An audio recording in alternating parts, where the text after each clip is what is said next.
What's up, queens? It's your host, Ro. Do you like female dating strategy? Would you like to see us expand on a lot of different platforms? Then please sign up for our Patreon. We are currently targeting a $10,000 per month goal, which would allow us to work full time on female dating strategy content in order to expand on different platforms and upgrade our media presence. As a special thank you to our current Patreon subscribers, we will be increasing our upload rate for our bonus content to be weekly on Fridays, as well as offering a special discount for paid annual memberships. So please check out our Patreon at patreon.com/the female dating strategy. That's patreon.com/the female dating strategy. Thank you. Let's start the show. Here's a segment we call Roast a Scrote. Our Patreon subscribers send in a story of a scrote in their life and re-roast them. Yeah. So this week's Roast a Scrote is from Anonymous. It starts, in 2018, before FDS became a part of my life, I had been seeing a guy for around 3 months. We met through online dating and seemed to get along fairly well from the start. We were close in age, he had a good job, a nice apartment, and overall appeared to be in a good place in life. I had recently been having terrible luck with dating, so meeting this guy seemed almost refreshing. He was good at texting, respectful, and we did fun activities together. Every summer in my city, there's a fireworks show on the beach that thousands of people attend. I enjoyed attending it every year. We made plans to go together. I suggested we go early and have a picnic on the beach and volunteered to bring the food. He thought this was a good idea, and we agreed to meet up at his place after work and walk to the beach together as he lived close by. After work, I went home to change and bought sushi from a delicious sushi place near my house. When I met him at his apartment, he tried to initiate sex. I told him that I wanted to get going so we could get a good spot to watch the fireworks. He eventually agreed, but was sullen and grumpy. God. Okay. This is just the worst kind of guy. Yeah. Sleazy scrote. I mean, you watch the fireworks and then you have sex after, right? I don't even know what to say to this guy. It's like, no, have sex with me while the fireworks are going. Like, I don't know. That's a bait and switch.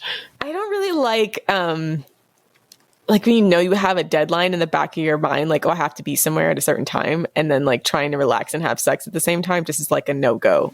I mean, I guess if you're like looking for a quickie, but I feel like I hate the concept of quickies. I'm not a huge fan of either. It's because guys don't care, though. Like, they will get off regardless. It's women who need some extra, I don't know, Time and consideration. Attention and warm-up. Yeah. But they'll literally, like, they don't care. You can kiss, you can make out, or do like foreplay, and it doesn't have to be penetration, right? Yeah. I think that's the problem, is like every time men want to initiate any type of sexual contact, they want to always see it through completion. And like, as a woman, it's... Don't blue ball me. Yeah, don't blue ball me. And then, you know, there's a lot of women that have a personal preference like myself, where I'm like, if we have somewhere to be, it's much harder for me to get like completely revved up to go. Like, I'd rather just get started and then really, really into it, and then by the end of the night, then you're ready to go. But a lot of men seem to not get this concept. Yeah. Anyways, shall we continue? Yeah, let's go. We got to the beach and set up the picnic, and he became angry. He said that he thought I had planned to cook him a nice meal when I said that I would bring food for a picnic, and he was not happy with the sushi I brought. What? I should add that he was into cooking and had cooked several fancy meals for me while we had been seeing each other. I'm a terrible cook and had been open about that from the start.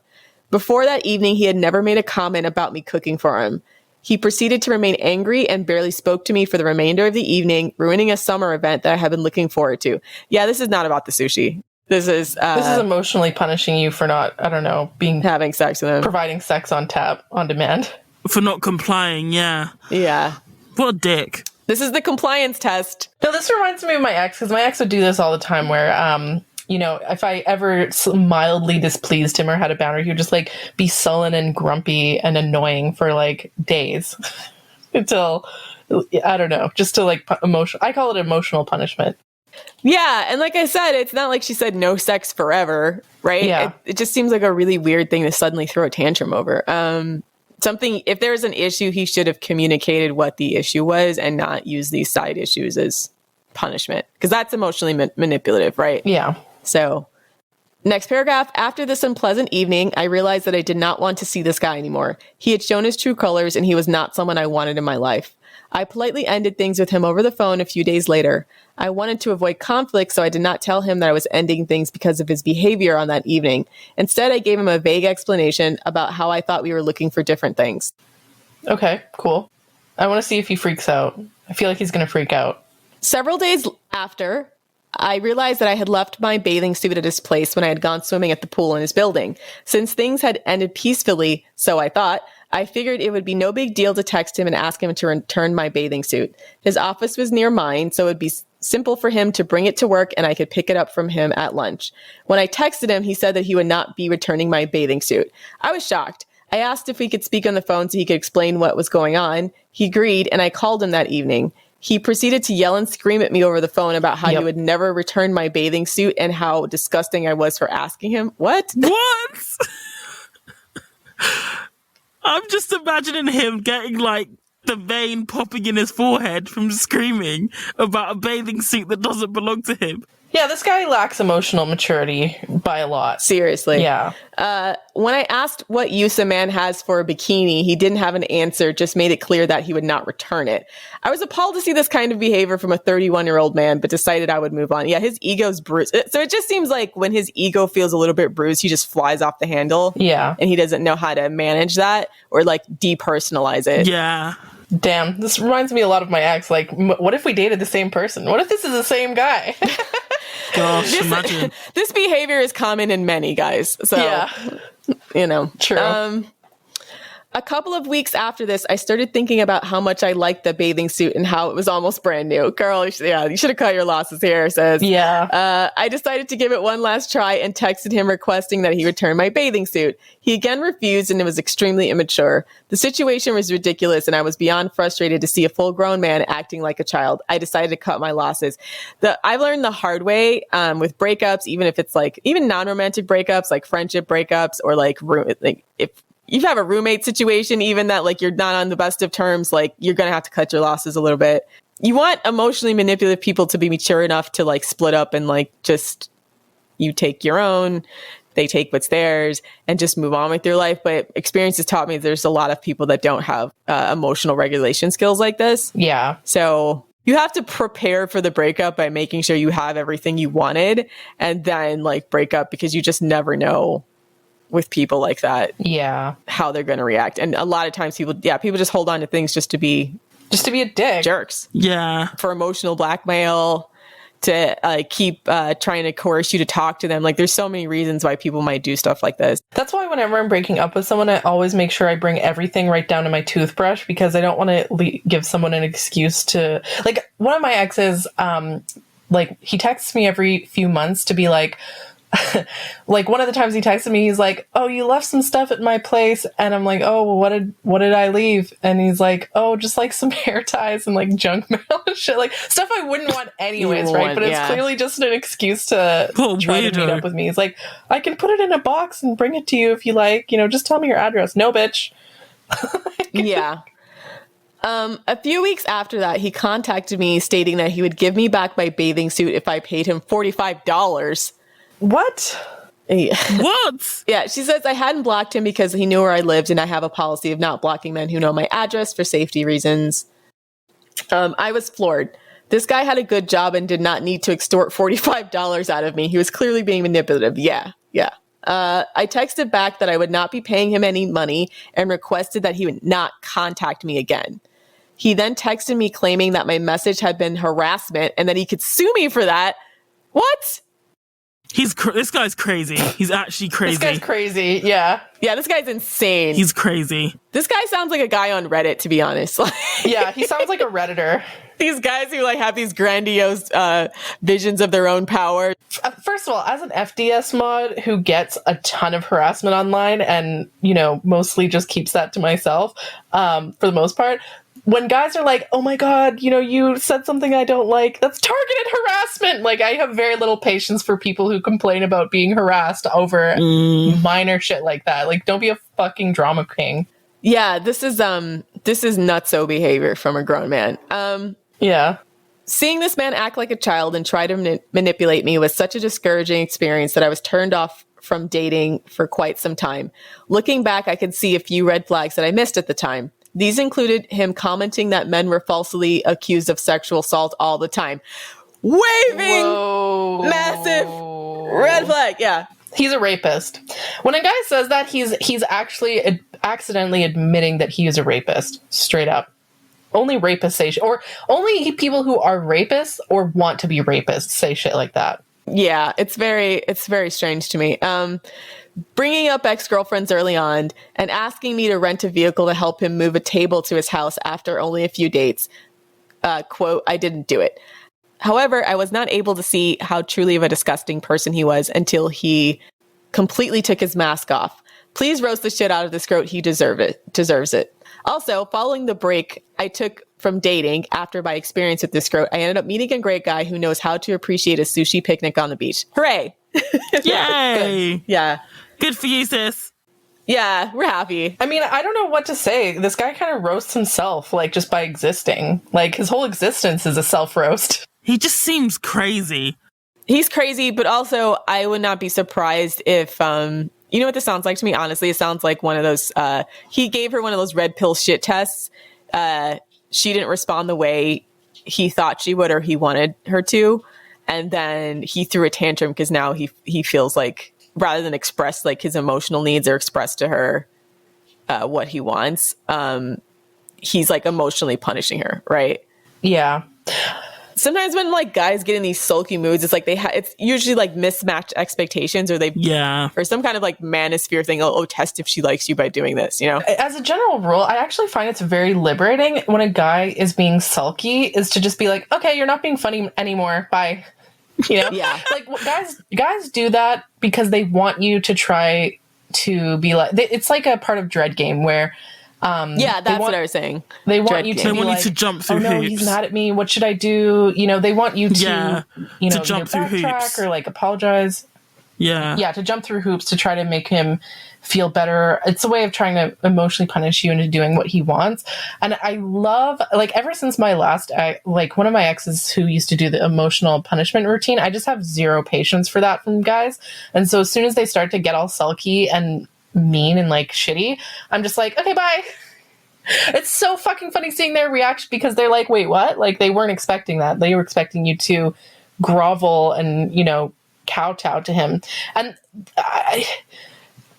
it's sad because the reason why they do that is because I'm sure a lot of women do fall into that trap of trying to, you know, of like self-doubt, self-blame. Oh, I should try to make him feel better, that kind of shit. Don't. Like, any ladies listening in on this, trust me, like, there's nothing more beautiful and empowering than when a guy is being a piece of shit like that and just being like, okay, bye, you're not being fun anymore. Have a nice day. Man, that sucks for you, right? Yeah, oh, that must be really hard for you. Of course, they're probably going to go on Reddit and complain about, like, women are so heartless. They don't want you to show emotion, like that kind of shit. But who cares? It's not even the emotion. It's just like when a person is clearly punishing you. He started like picking at things that were clearly not the problem, like the sushi dinner, right?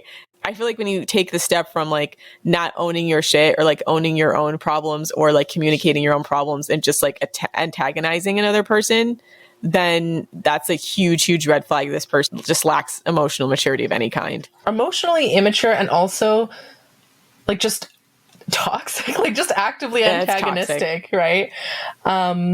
Yeah. The other thing about guys who emotionally punish you like that is like they don't want you to leave. Like, I find when guys start to do that emotional punishing shit and I want to like make my way to the exit, that's what, like, I remember very vividly one time my ex was doing this, and it's when I had enough of the emotional punishment, and he like physically would not let me leave. Like, he was blocking the door, like grabbing my arm, wouldn't let me leave. And, you know, like, I was like, if you're not going to drive me home, then I'm just going to get a taxi or something. And so, and I like left, and then he like showed up at my place later. It was very creepy anyways.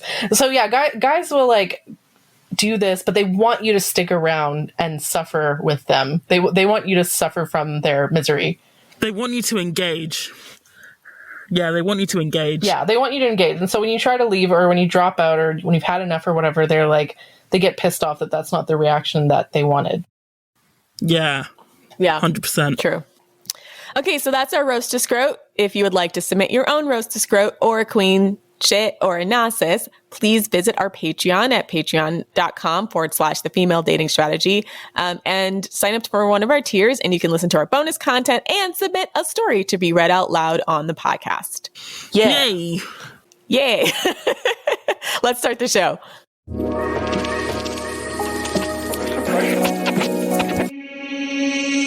Welcome to the Female Dating Strategy Podcast, the meanest female-only podcast on the internet. I'm your host, Ro. And this is Savannah. And I'm Lilith. Today's guest is Dr. Annie Kaszina. She is the author of 3 books, one such called Do You Choose Your Dog More Carefully Than Your Husband? And she specializes in helping women heal from emotional and narcissistic abuse. Dr. Annie, welcome to the pod. Thank you. It's really lovely to be with you today. So my first question to you, Annie, is, what is narcissistic abuse?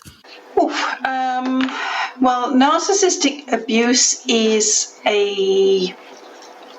I suppose you'd call it a form of relationship which people get into unsuspectingly because they meet someone and that person sort of says the right kind of things. You get into a relationship and you have assumptions that it's all going to go really quite well, that the person's like you, and especially if you're following all the advice about how to date, what could possibly go wrong?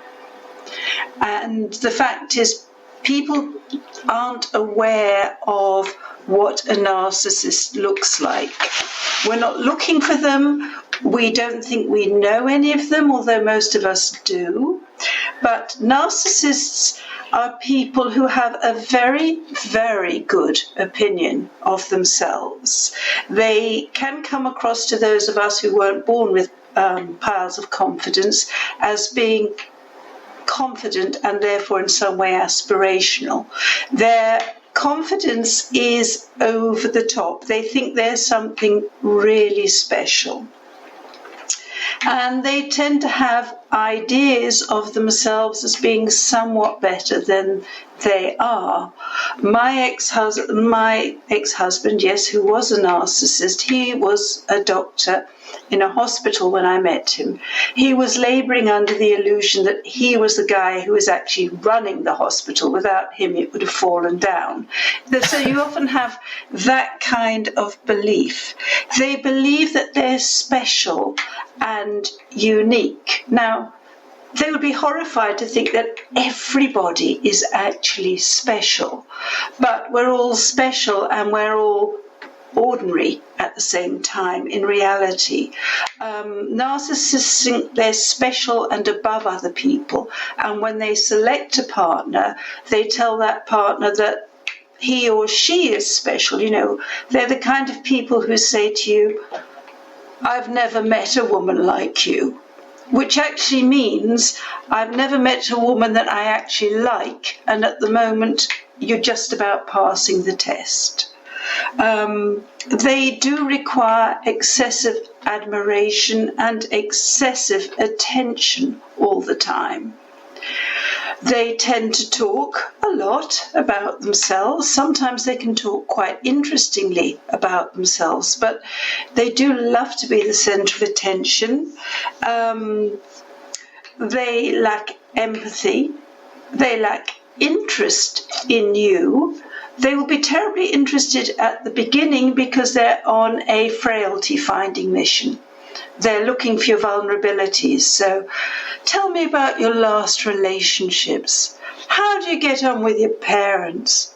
Have you been having a tough time at work? Whatever the kind of vulnerabilities they can find, they're really looking for. So they're interested in that respect, but they're not interested in you as a person, and they're not really interested in an equal relationship. What they want to know is where they can slot you into their life, not how they can open their life up to share with you and to experience new horizons and different ways of doing things.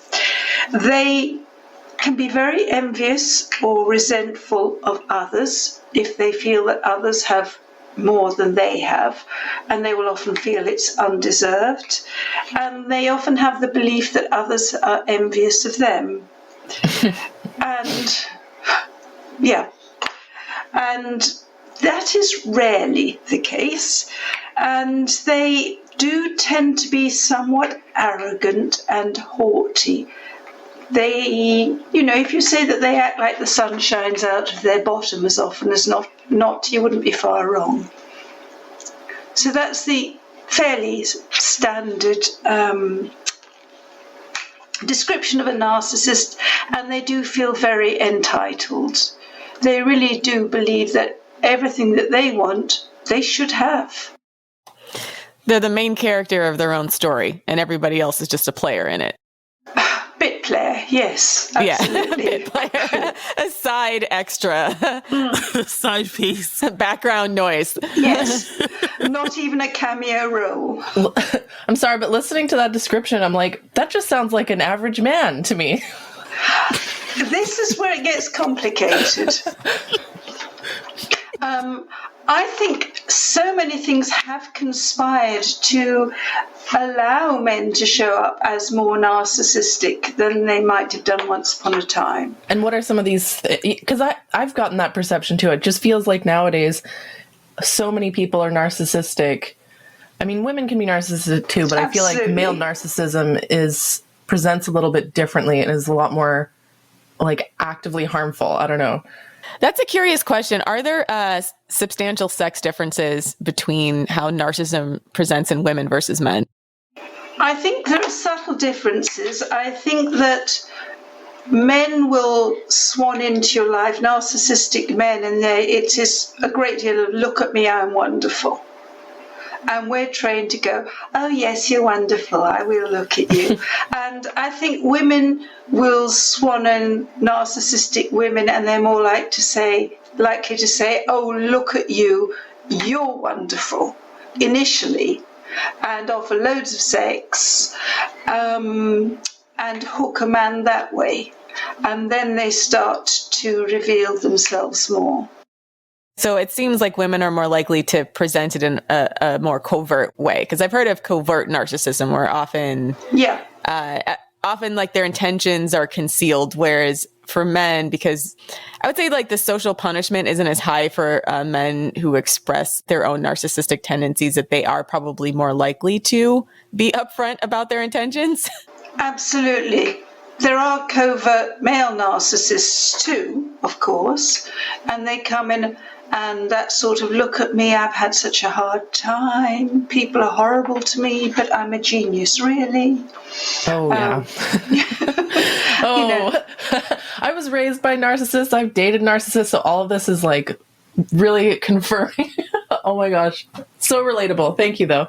You and I both. Yeah. Yeah, so I think there's so many things going on. There are so many narratives. The shift with feminism, and men got frightened. So now we have to accommodate to frightened men. We have to worry about them. So we've got to compensate. I think a whole lot of our sexual freedom somehow has been twisted to benefit men. For sure. Oh, let us tell you about that. Oh, yeah. We talk about that all the time. Yeah. Yeah. I mean, but that is part of why I think FDS really blew up the way that it did. I mean, we started on Reddit, but we got a ton of media coverage. And a lot of it is because we took aim at some of the narratives that were being propagated in sex positive culture and pointing out the fact that, this really kind of leaves you very vulnerable to a lot of abuse and narcissism. Absolutely. Right. Because like a lot of the ideas that you're trying to emulate behaviors that are common in men, or you're just not doing the proper self-protection that a person would do with a stranger. Right. Yeah. Or you're just doing things that benefit men and not yourself. Yes. Yeah. There's some very yes. I mean, you just have to look at sexual trends and think, really? Do women really want to go out and have men choking them? In a friendly way, of course.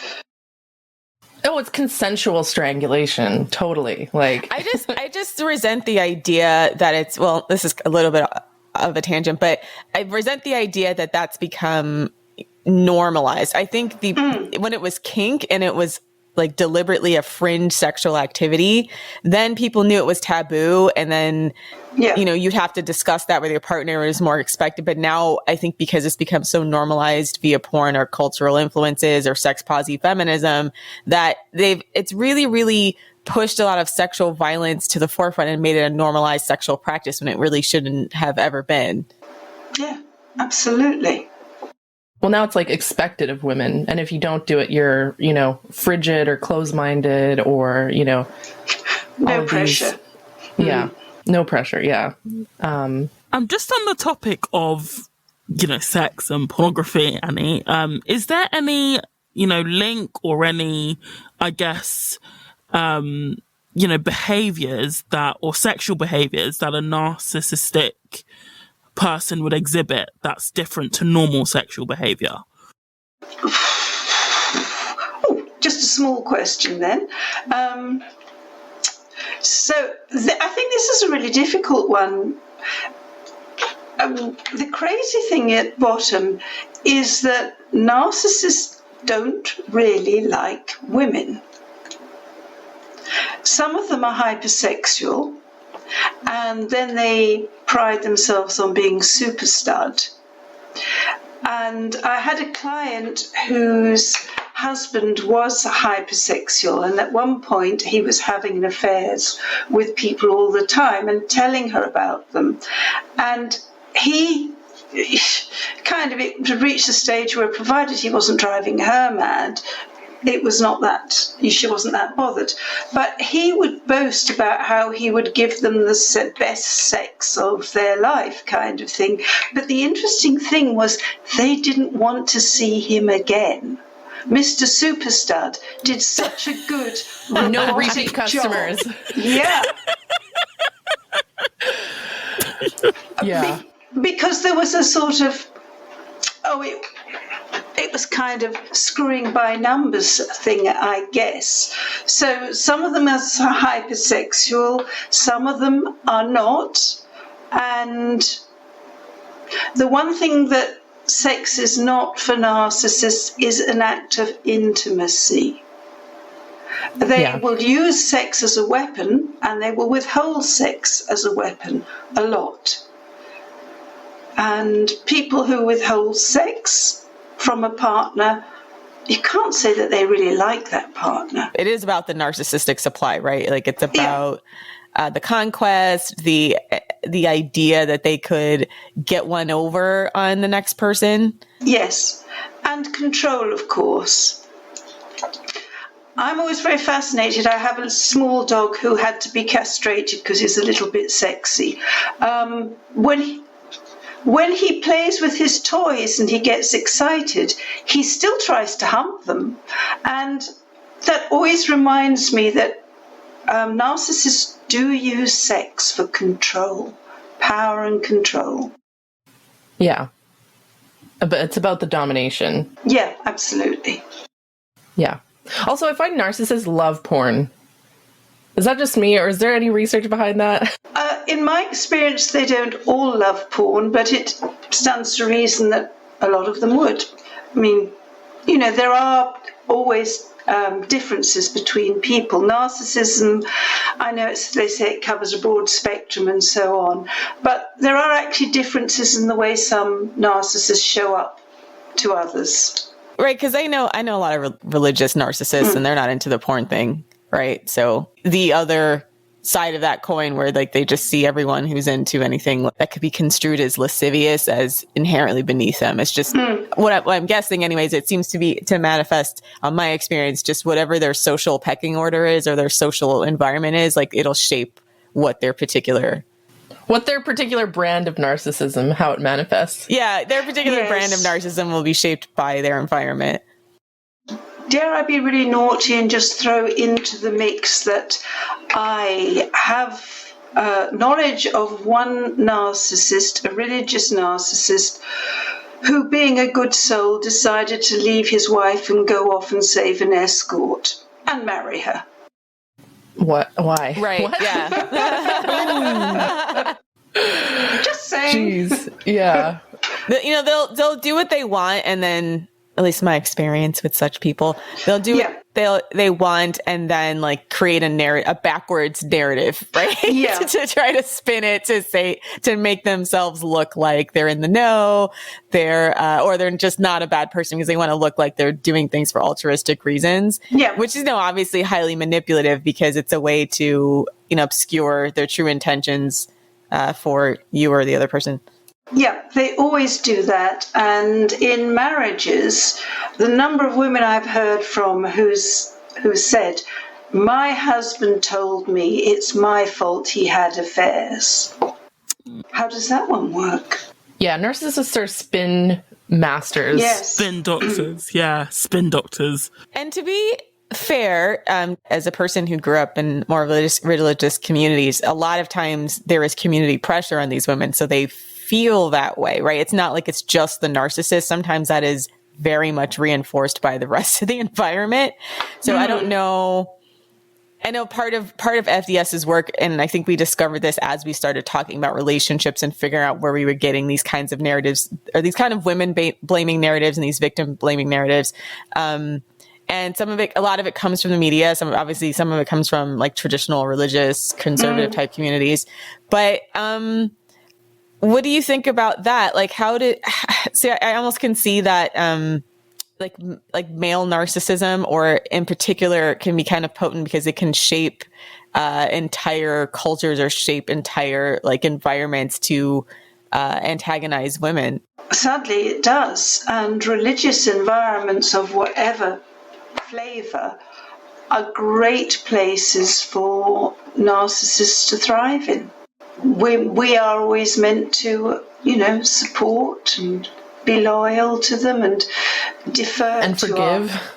Forgive, defer, tolerate. Yeah, they are very unfortunate environments, and they make it much harder for women to leave. Yeah. And when you leave a narcissist, you may well have to leave your place of worship too.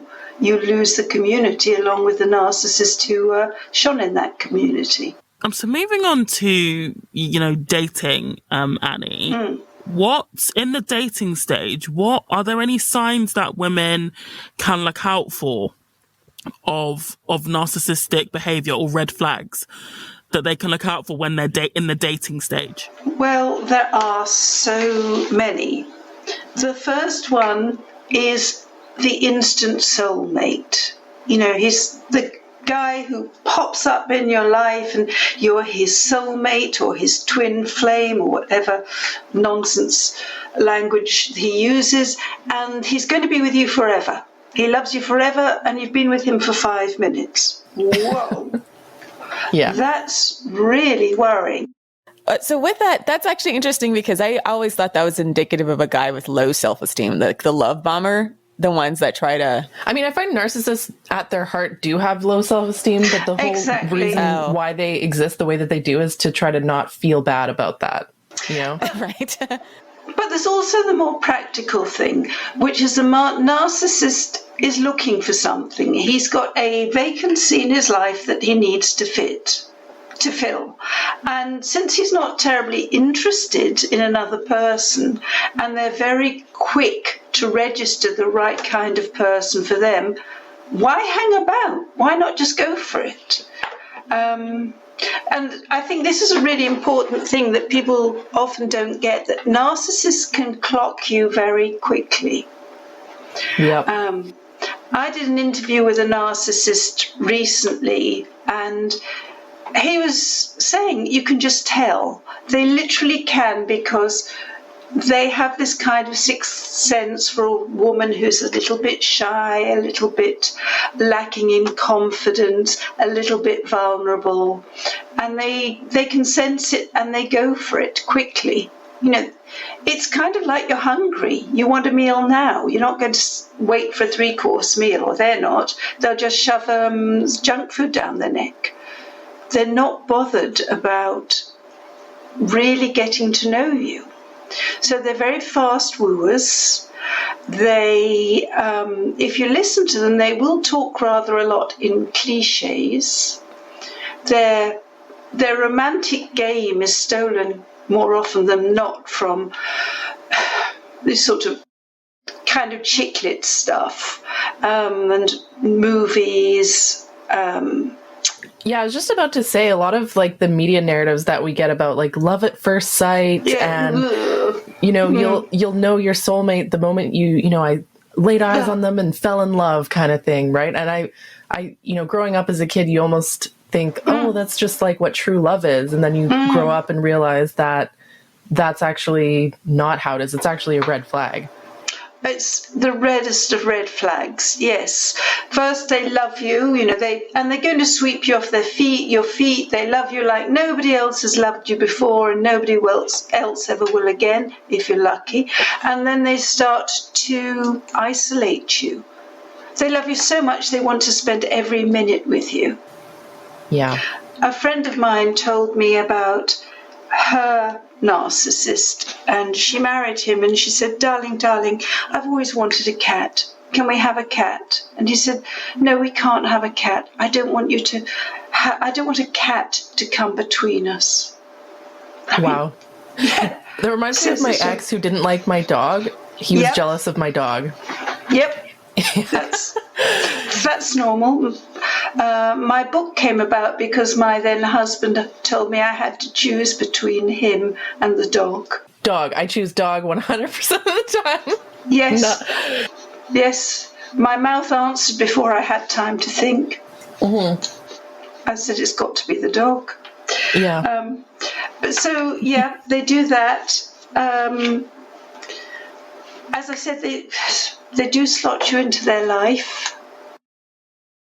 And then they start playing games with you. Everything that you tend to be doing is what they want to do. And they start maybe not telling the truth, or maybe getting annoyed with you about something to see how you react. They have an unreasonable moment to see what you do. Is this like a sort of compliance testing? Absolutely, yeah. It's something or other. My ex, just to give you an example, we were going somewhere and we drove somewhere and it was a hot day.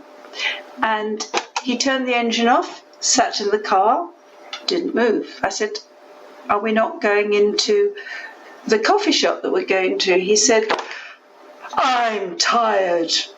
Closed his eyes and said, I need some sleep. And just did that for half an hour. And idiot face sat there. I knew something was terribly wrong, but I sat there because I thought he was a wonderful man and he was having a blip. That was no blip. That was the compliance test. And I passed with flying colours. I did nothing. And then when they've done that, they know that they can up the ante and up the ante, and you'll probably take an awful lot from them. Yeah, we talked about this in another podcast about the boiling frog theory, about how it's so insidious with people like this, because it's, they never throw you in a hot pot of water, when they're doing their compliance test. It is a slow. Yeah, abusers don't punch you in the face on the first date. No, they don't. It's a slow escalation, don't. and sometimes most of them don't, but there's a few really nutty dudes out there. I guess with like understanding that, how long do you think it typically takes for a narcissist to start the slow escalation? Or is it like an immediate thing? And then as a person who may not necessarily recognize the first compliance test, how long should you is there like a timeline you should monitor to kind of start to see, okay, if this person escalates from this time to this time, it's probably a red flag that they're a narcissist? I think that's a rather misleading way of looking at it. So you probably will see stuff within little hints, and they may be able to keep up a facade for 3 or 6 months, but I think there are other ways of looking at it which are more constructive. One is definitely 3 strikes and you're out. So instead of watching that person all the time and, in a sense, letting go of some of your power, you start from the premise that if I see 3 behaviors that I don't like, even if they're not huge, I'm out. Because in the early part of your dating experience, someone is likely to be on their best behavior. And if their best behavior isn't that good, you've got serious worries about what's coming further down the line. So that's one thing. Another thing that I feel strongly about is running your own temper tantrum test. And that is doing something not wildly provocative, but something that a narcissist or someone could find annoying, and seeing how they respond. So, for example, when I met my lovely partner, we were going out to the cinema one night, and by mistake, in fact, I let things run late, so we didn't get to the cinema for the beginning of the film. Now, I knew exactly how my ex-husband would have behaved. You know, nuclear explosions. So it was interesting to see how this person I didn't know very well would respond. And he was remarkably placid. So that was a really useful test, you know. How do they respond? And when they get angry, how angry do they get? So that's part of it. I think also when there is no time to stop monitoring behavior, not 3 months down the line, not 6 months down the line, not a year down the line. At any time when the behavior is unacceptable, that's a good time to leave, to cut your losses. And the other thing is that narcissistic behavior deteriorates the more confident they are that they have got you. So in the first few months of dating, when you're a free individual and they've got to make the sale, they will be relatively well behaved. Once you either move in together or get engaged, they're more confident. Their behavior can start to deteriorate. If you marry, that's a good opportunity for them to get much worse. If you have a child together, then as they see it, that's another bond, and their behavior will deteriorate even more. If you're financially dependent on them, that's another thing that's tying you to them, so their behavior will deteriorate still more. So there will be a progressive deterioration over time, and it's really important never to say, yeah, but we've been together for a while and relationships get worse, so I guess I can just put up with it. You've always got to be noticing and protecting your own best interest. Definitely. Yeah, I mean, with the 3 strikes and you're out, I almost feel like that's too generous. Like I'm of a 1 strike and you're out. 2 strikes maybe tops if the first one was not that bad. But it feels like to me whenever I've experienced people like this, the first strike is always something that could be chalked up to a misunderstanding, right? Oh, I forgot my wallet, right? Or, you know, something that's like, maybe that's actually maybe a little bit more obvious, but there's times where in hindsight, it makes sense in aggregate of their behavior, but the first time just never registers as more than perhaps a slight miscommunication, right? Or at least they'll try to paint it that way to you, right? And I think that's always the hardest part, because once I've been around someone long enough to establish, like, okay, this is a pattern with this person, but that, you know, like you said, it could take maybe a month or 2 at least to reveal themselves, but it's never like the first or second time where I'm thinking like immediately this person's a narcissist, until I start to realize that this is a habit. Yeah, that's why I said 3 strikes. Sometimes the first strike really could be good enough, but by 3 strikes, pardon me, you should be staring in the face the fact that this person is off in some way that will only get worse with time.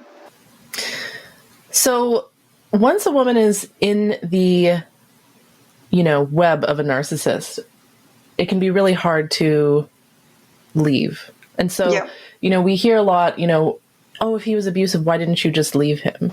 So can you tell us a bit about, why is it so challenging to, once you're in it, why is it so challenging to recognize what's happening, and what are the barriers that keep women from leaving? Or why do some women, keep coming back to these sorts of men? It's incredibly hard to leave these people. They have promised you the best dream of your life. That's the first thing. And it's really hard to give up on that dream. We women kind of work this thing that, well, if his behavior could get worse, it could get better as well. And I know he's got so much potential, and it's kind of my responsibility to make that potential the reality. So that's a part of it, the dream that you do not want to give up on. You've also got a narrative going on in your head that you're in the last chance saloon, and the narcissist will have done their bit to put it there as well. So you've got that going on. If the narcissist has done his job right, he will have started to isolate you from other people. There will be a perceived loss of status if you have to admit that this dream, which was so fantastic, you're the happiest woman alive and everything, and it's gone sour. That if you have to do that, that's really hard. There might be financial issues as well. If they're good at what they do, you will find that your money is tied up with them and hard to get out of their clutches. You might have bought a property together, which strangely enough is just in their name. That happens. And then there's this thing that when you're with a narcissist, there is this constant denial going on. You let the first bad behavior go, and the second one, and the third one. And then you start to tell yourself, well, it's probably not so bad. Every relationship has its problems. It's probably my fault, like he says it is. And emotionally, you go into deep denial. And then there's the other aspect that the person has been chipping away at your self-worth big time. So it's quite a cocktail that makes it very, very hard to leave. And they always tell you that you couldn't survive without them. So it's really, really hard. And if you have children, then there's the narrative about you want your children to have a 2-parent home. There are many, many reasons why it's incredibly hard to leave. So with that in mind, then, what do you, given all of these challenges, what do you recommend for women who are in the middle of that? How do you overcome those? Well, I think we're incredibly blessed now with platforms like Instagram, where you can, first of all, Google and read about stuff and absorb information until it reaches the point when you go, this isn't just him having a bad day or being stressed. This is a syndrome that I'm stuck in. So you can get a lot of information and education there. And then you really want to plan your exit. You want support. It helps if you have someone who you can turn to. It helps if you still have friends that you can speak to who will run reality checks with you, because it's not easy to get out. It helps to go to have any kind of group or one-on-one support that you can have, but ideally from people who really understand narcissistic abuse, because otherwise you can get some crazy information. It doesn't help to go to things like couples counselling, because the narcissist can usually lie so convincingly that the therapist will tell you that you're the crazy one. Yep. And you, oh boy. Oh boy. That's one of our. That's one of our biggest gripes with the platform Reddit, is that when a woman is saying that her partner has done something egregious, the common refrain is, "Oh, just communicate. Or just tell him that you don't counseling. or just like tell him that you don't like him, raping you in your sleep. Just tell him that. Communicate." And it's like, no. No. I think a lot of couples counseling, it only really works if both parties are, wanting to improve and are invested and are not, and if they're not abusive as well. Not abusive, But once you're talking about one person having a narcissist, couples counseling is just a scam.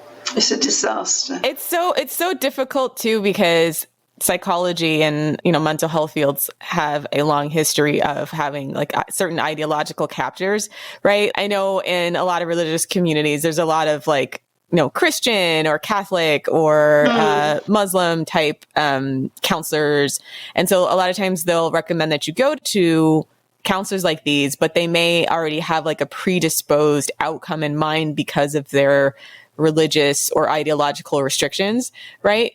So, Absolutely. I know for Christian counseling, the end game is always keeping marriages together. So there's a lot of times where I think women in particular are vulnerable to being coaxed into staying in situations that are really, really horrible for them, because the outcome that is always pushed on them is that the preservation of the marriage is more important than your individual well-being or even happiness.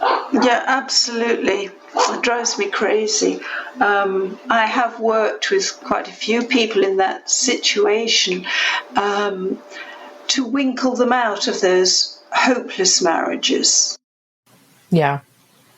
It's always you're not a godly enough woman. You should pray more. Then your husband will stop beating you. That kind of stuff. And to not beat up on the right wing or the conservatives too much. There's also that, I think, in more liberal institutions as well, because we've talked about how there's been a lot of these quote unquote sex therapists and psychologists that push a lot of abusive kink onto people as some kind of cure-all, right? And it can be kind of dangerous, because if you're dealing with a guy who already likes power and control, and then you introduce the idea of kink, well, now you're just giving over the reins for him to freely abuse you in public or freely abuse you openly.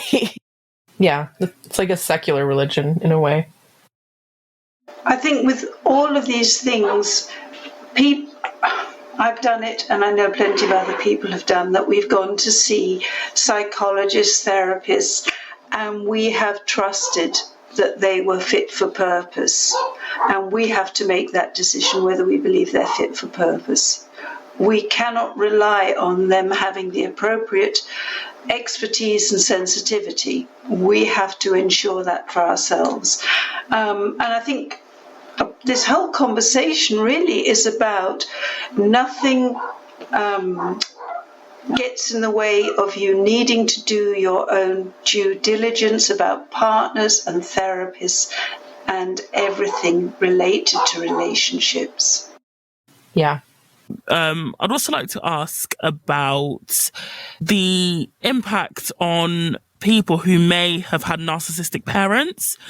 I guess before they start dating, what would you suggest that these people do to ensure that they don't also pick out a narcissistic partner? Because if that's what you're used to growing up, it's very easy to fall into that pattern again. Yeah. If you've been brought up by narcissists, as I was too, that's exactly what you're trained to. And you will probably go on to marry a narcissistic parent. The problem, of course, is that when you leave a narcissistic home, you may not realize, first of all, how bad they were, and second, how how unlikely you are to be able to make safe choices for yourself. So I've known so many women who've looked at their fathers and said, God, anything but that. I will not marry that. And then they have gone on to marry a different iteration of precisely that, because we assume that we're savvier at relationships than we actually are. So what's required is a whole lot of diligence, and instead of rushing headlong into relationships, which is so romantic and the way we do things nowadays, it's all about stepping back and learning who you are and how you want your relationship to look. It's a really big one. I work with women often in middle age, and I say to them, describe to me your ideal partner. And they go, well, he has to be solvent, and he has to be kind, and he has to share my interests. And I say yes, and they say, well, we don't want any addictions. Yes, and what else? And they really don't know. They agree that he has to eat without spraying food everywhere and that he has to change his underwear daily. But they know so little about how they want to be treated in a relationship. And that is absolutely key. If you know how you want to be treated, how you want to feel in that relationship, then you've got some kind of yardstick against which you can measure the people that you date. So women don't even think, I want to feel safe with this person. I want to feel that they love me all the time. I had a wake-up moment one time when I was sitting on a boat with my horrible husband, and there was a couple opposite us, and they had young children, so they'd been married a while. And what struck me was that every time the husband looked at the wife, he had a smile in his eyes. And I looked at my husband and thought, you never had a smile that reaches your eyes, you miserable bastard. I was right, he hadn't. And this is an important kind of thing to be thinking about.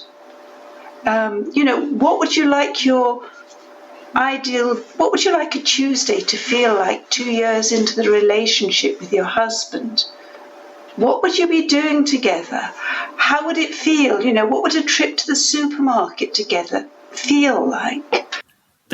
I think that's really powerful and important, Annie, because when we read about I guess disastrous relationships, it's easy to think like, how can you he's making you feel like shit most of the time. How can you be happy with that? But they're obviously not happy, but it's a really, really good way to put any relationship into perspective, and it's ultimately what any good relationship, whether it's either romantic or platonic, should come down to. Is or does this person make me feel good majority, if not all of the time?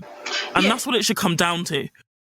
Absolutely. It's not their job to make you happy, like to lift your depressed mood, if you have one, but it is their job to not bring you down. And the problem is, particularly if you've grown up with narcissistic parents, you have grown up as miserable as hell, and misery feels like a normal state. Yep. So that it's very easy to settle for a narcissist who makes you feel as miserable because that is the way that the world works. That's why you have to do work on yourself to unlearn those beliefs and find out how happiness works. Yeah. I find when you're raised by narcissists, there's also so many ways that they just sort of psychologically break you. and groom you to be more vulnerable to abuse later in life. Like, you feel ashamed about having boundaries, or you're groomed out of the concept of having boundaries at all. Or that, you feel a lot of anxiety about, your partner being mad at you or people being mad at you. And you feel, like you have to be in this sort of people-pleasing state all the time, just like for survival. You tend to be more like self-sacrificial and, because, growing as a child of a narcissist, you're groomed to serve the parent or to, be their supply. And so they almost sort of like pre-groom you for, future abusive partners. And it makes it so much harder to identify what you want or to, say no to things that don't bring you happiness. Yeah, absolutely. And since when was your happiness ever meant to be important if you're brought up by narcissists? Yeah, so it's really important to learn how to do you, what makes you happy, how you want to live, and what you're looking for in a partner that will bring joy to your life. And also getting this idea, which you will not have had from a narcissistic parent, that you bring real value to relationships.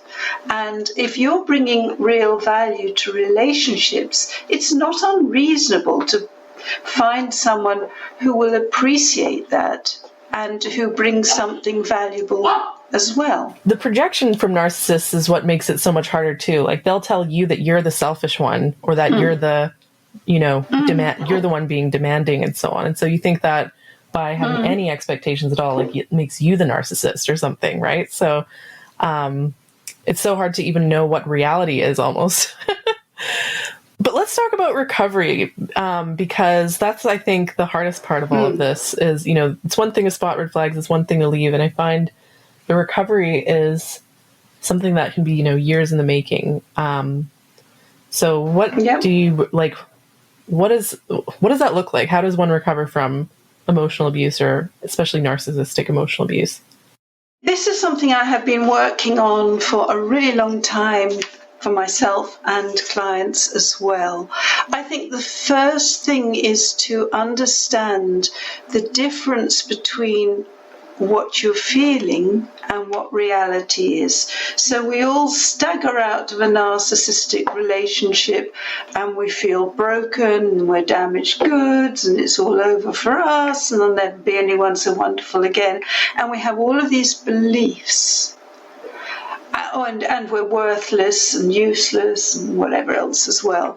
And we have all of these beliefs which we believe to be true. And they are just beliefs. We are not broken. It is not all over for us.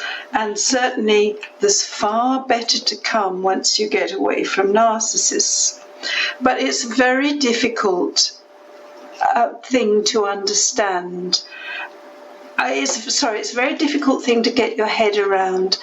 And I love what Robert Holden says, which is that if you think about babies, they come into the world happy. Essentially, they have their moments, but they come into the world happy. Happiness is hardwired into us. You don't teach a baby to be happy. Babies can learn over time not to be happy, but that happiness was hardwired into them, into all of us, and we can always go back, get rid of all the programming that we've learned and get back to being happy. I love that. And we are, for me, that was the first huge mind shift. What I find is that all clients I've worked with are all so much more resilient than you would think they are. And we are all so much more resilient than we think we are. I've worked with women who've been through absolute nightmares, real nightmares, war-torn countries and God knows what. and come back from there and started to feel happy very much faster than they would have thought they could. So I think it's really important to hold on to this fact that you're not broken. You have this capacity to be happy and whole, and it's a question of tapping into it. So that for me is huge. What I do with pretty much anyone I speak to is I annoy them by urging them to write out their 20 celebrations a day. And I started doing this when I was working with women in refuges women's shelters, which was really the worst place because they'd just come out of these nightmare relationships and they had limited resources, limited finances. And I said, you're going to have to write down 20 things you have to celebrate every day. I don't like the word grateful because a lot of us have been forced to feel grateful for things we never wanted anyway. I totally agree. I hate the word gratitude. Yeah. I remember all of my worst bosses would be like, tell me what you're grateful. Like they'd all have like speeches about what we should feel grateful for. And it's like, oh, thank you so much for not giving me a raise this year and, giving me some bullshit speech instead. Yeah, like forcing you to be grateful for things that you like should be allowed to be mad about. But anyways, 20 celebrations. Yes. So gratitude can be really quite used abusively in that respect. So 20 celebrations every day before you go to bed at night. And this is really hard when you're depressed. It's really hard to find too. So what am I grateful for? My day's been ghastly. I have a bed to sleep in. I have a roof over my head. I have running water, and so on and so on. Oh, and someone smiled at me today. And once you start to program your mind, before I can get to sleep tonight, I've got to write out my 20 celebrations. You actually have to train your mind to look for positive things, which is what you don't do when you're feeling god-awful. So you start looking for positive things, and it actually starts to shift your mood over time. It starts to make you feel better, even when times are really tough. So that's another really powerful thing you can start to do for yourself. All it costs is the price of a notebook. And then, obviously, you want to get some education and you want to get whatever help you can. Ideally, you want expert professional help. If money gets in the way, then honestly these days there's so many resources on YouTube and Instagram and everywhere else that you can start to consume and take from them what you can. I think that healing is some kind of weird cocktail that in the end you mix for yourself. You mix it with everything that helps to lift you. So a friend of mine was in a ghastly abusive relationship and she couldn't leave. She had a small child, she had no money, she was desperate, she's in a country, pardon me, a long way from home, and she couldn't do anything. And I said, yes, you can. You have to be able to do something. And the only thing she would concede that she could do was take a hot bath every day. She was so busy looking after her child that she often didn't even wash. So she did this small act of self-care every day. She had a hot bath, she had a bubble bath. Then, being British, she decided she had to have a cup of tea while she was in the bath. And then she decided that if she was having a cup of tea while she was in the bath, she'd have to have a biscuit as well. This is British stuff.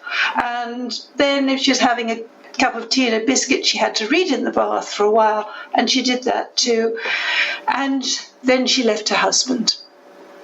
That little bit of self-care really lifted her. It took her into a different headspace. So that's another important thing you can do for yourself. And then obviously there are the conventional things like finding out what your hobbies are, what you like to do, what lifts your heart, what brings you joy, how you can change your mood when you're feeling down. And being very, very patient with yourself. Taking should out of your vocabulary. What does that mean by taking should out of your vocabulary? Well, if you listen to anybody who's come out of a toxic relationship, should comes in every sentence. I should have done this. I should have known better. I should be feeling better by now. I shouldn't be feeling like this after all this time. I should, I shouldn't. Yeah? That's taking should out of your vocabulary. And if you must carry on, replacing it with I could. So, I could be feeling better by now. That doesn't make sense at all. And then you start to notice that you're punishing yourself with all these shoulds. Does that make sense? Yeah. So starting to tune into yourself and being kind to yourself. If you've got the stomach for it, you can do some mirror work.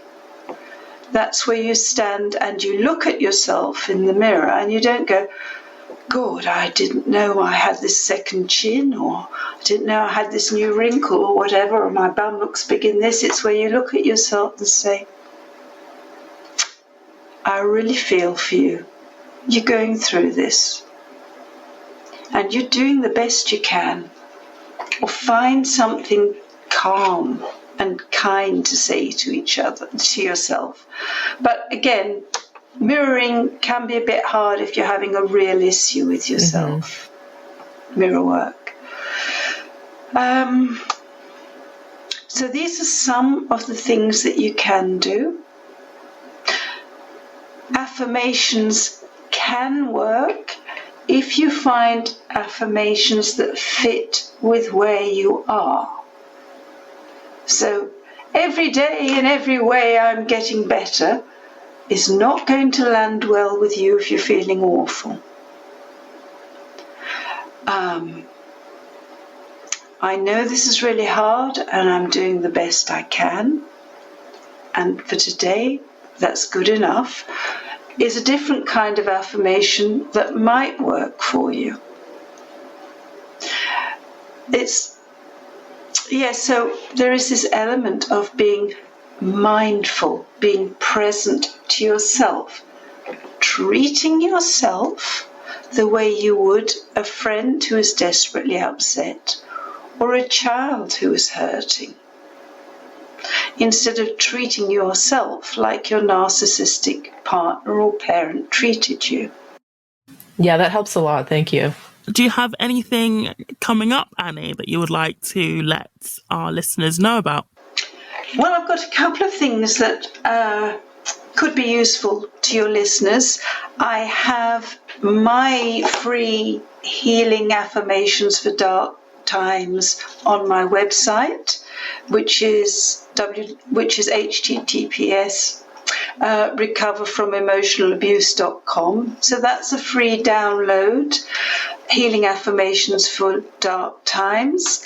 And also one thing which we haven't really talked about is boundaries, which is a big problem for survivors of narcissistic abuse.